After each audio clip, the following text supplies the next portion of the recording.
Welcome to Brooklands. See the cars and the bikes and the aircraft that make it so special. Our royal patron explains why. This behind me was the first purpose-built motor racing circuit in the world. It was built in 1907, and it very soon took on the aura of a sort of Ascot on wheels. And it was amazing. This was the first concrete racing circuit. It was the first place, therefore, where cars and motorcycles were able for the first time to cover more than 100 miles in 1 hour. Hugh Lock King, the wealthy landowner who built Brooklands, never drove a car nor flew in an aeroplane. But his great oval circuit was the birthplace of British motorsport and the cradle of the British aviation industry. Home to pioneers like A.V. Rowe and Tommy Sopwith, who won mastery of the air in 2 world wars. Between the wars, it was the record breakers on land like John Cobb and Malcolm Campbell who made Brooklands famous worldwide.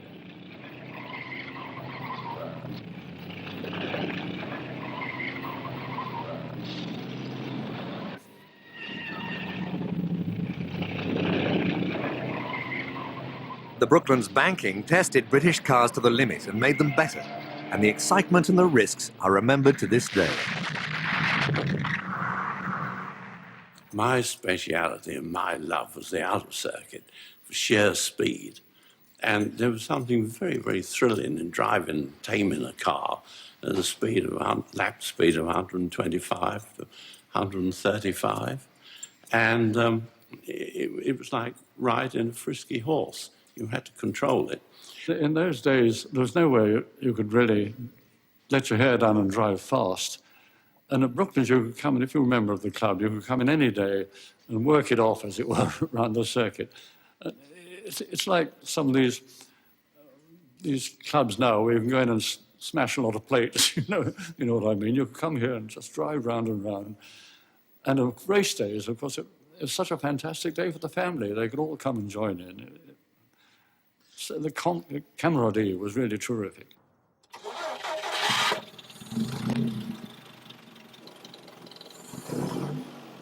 It's more than 60 years since Bentley's first raced on the banking at Brooklands, but a new generation of enthusiasts will soon be able to recapture some of the authentic flavour when a section of the track near the Members Bridge reopens to motoring clubs who can drive over it in their own cars.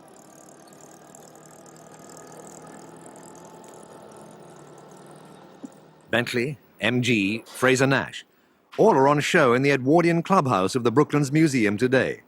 Spare a moment, too, for the 8-cylinder Duesenberg, in which Whitney Straight broke the Brooklands lap record in 1934 at just over 138 miles an hour.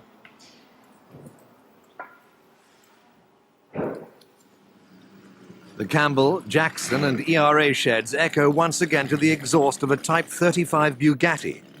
The sheds are being restored to display the work of the engine tuners, mechanics and tyre fitters whose skill kept the famous makes in action half a century ago.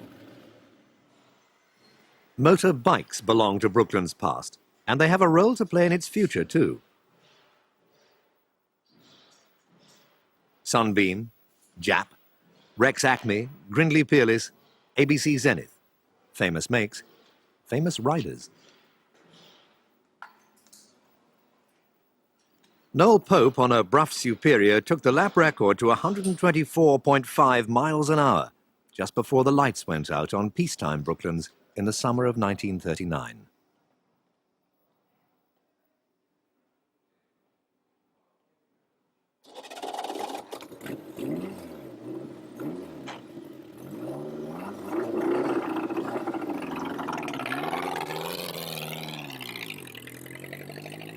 A Ford prototype of 1935 climbs the test hill, now open to the public. In the clubhouse, the billiard room will soon look just as it did in 1931. The clerk of the courses room is true to the period too, thanks to help from the Bentley Drivers Club.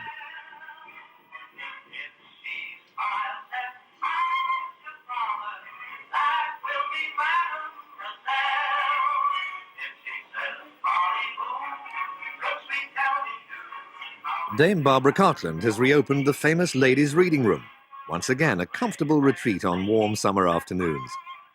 Decorated in her favourite pink, with sights and sounds from the interwar years at Brooklands when women rivaled men in the racing headlines.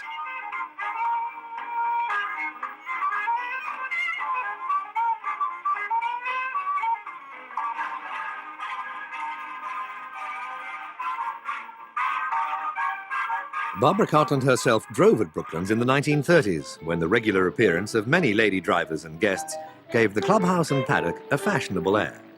The top women drivers like Kay Peter and Doreen Evans often wore white. Gwenda Stewart, Faye Taylor and Billy Wisdom were a bit more down to earth. All of them were attractive and brave. I maintain that Brooklands paddock on a race day was only second to Ascot. The ladies were all turned out in their best summer attire, these beautiful white dresses. And then they'd come and lean on somebody's car and get a nasty oily mark all over the place, but that didn't worry them. No, it didn't worry them at all. Most of the girls would drive anything. In 1936, Margaret Allen lapped the outer circuit at 122 miles an hour in a Big Six Bentley. She married motoring editor Christopher Jennings and still remembers how many lady competitors there were. Money plays quite a part in this. I think the reason there are so few women nowadays is that everything is so very expensive in those days.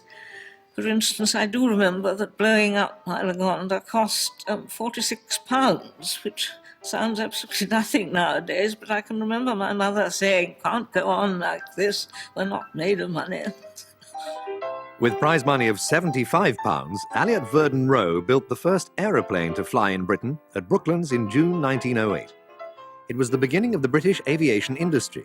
Soon, the Weybridge Circuit boasted Britain's first flying school, where the first woman pilot won her wings. You can see an accurate replica of A.V. Roe's pioneering aircraft at Brooklands today. In the case of A.V. Roe, he went on to become the head of an enormous aircraft factory which built the Lancaster bomber and many other machines during World War II. So his ability to work with his hands, to conceive the design and the machines and the courage to fly them is a demonstration of what people can actually do rather than sitting at home and sort of playing video games or whatever. This is actually something that you finish up with as a solid achievement. In the First World War, the Sopwith Camel was one of the most effective fighter aircraft to fly over land or sea. It was designed and built by Tommy Sopwith at Brooklands, where Hawker and Vickers were also established, and the three plane makers soon made Brooklands Britain's largest aircraft manufacturing base. A Sopwith Camel fighter is just one of 26 famous aircraft on display today at Brooklands, where many of the air aces who flew it had their operational training. In all, 13,500 new aeroplanes made their very first flights here at Brooklands, home to such pioneer designers as Sidney Cam and Harry Hawker, as well as Sir Thomas Octave Murdoch Sopwith.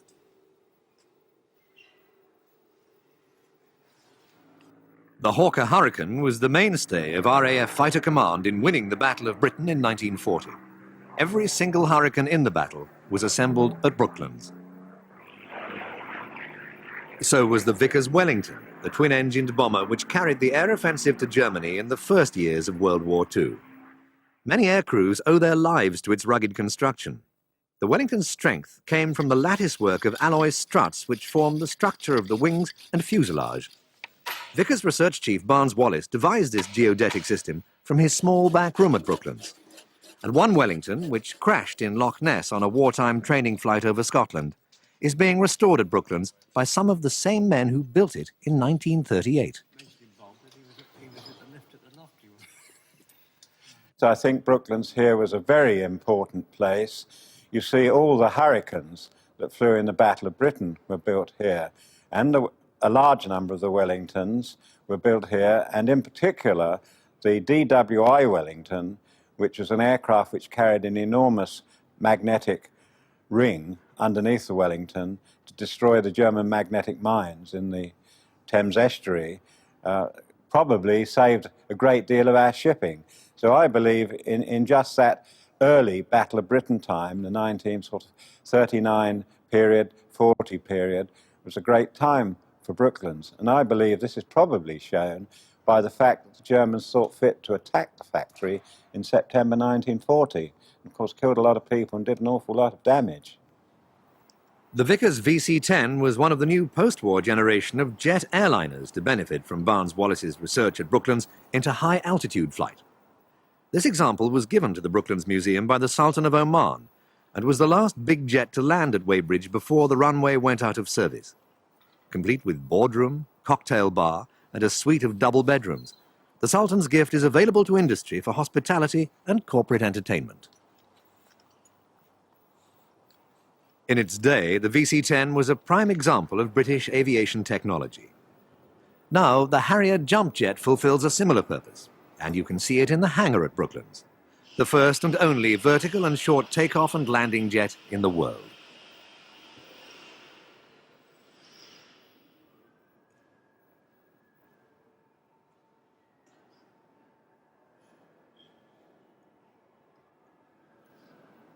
This V-style Harrier is a two-seat version, made at Kingston-on-Thames in 1971. Powered by a Rolls-Royce Pegasus 2 jet engine, speed about 700 miles an hour, or 40 miles an hour backwards.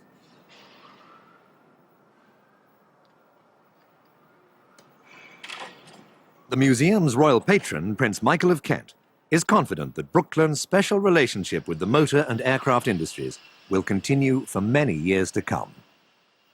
We're going to have a small landing strip, which will be for light aircraft and helicopters, so that people can come in here, so that we can have an opportunity for people to show off their wares. We are also going to open a new circuit. It won't be for racing, but it will be for demonstrations.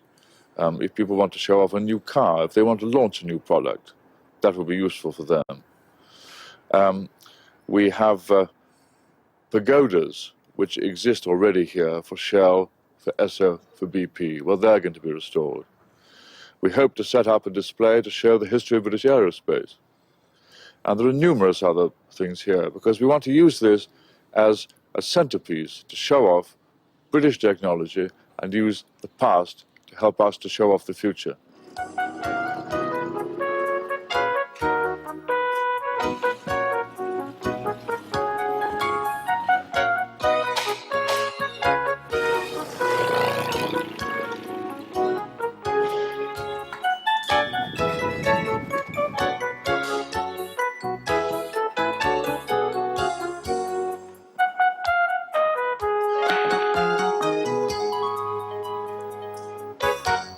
If you enjoy your visit and you'd like to know more about the museum, join the Friends of Brooklands.